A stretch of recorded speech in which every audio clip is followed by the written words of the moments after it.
انت صوتك حلو؟ صوته حلو ان شاء الله. طب ما تسمعنا حاجه ده. اسمعك ماشي. يلا. بسم الله الرحمن الرحيم.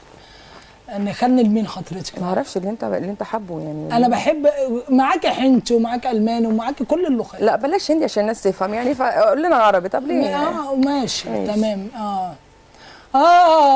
يا حبيبتي ازيك وازاي حبيبك بقى، يا ترى بيحبك زي ما حبيتك انا، بشوفك جنبه بموت وخلاوة ربنا.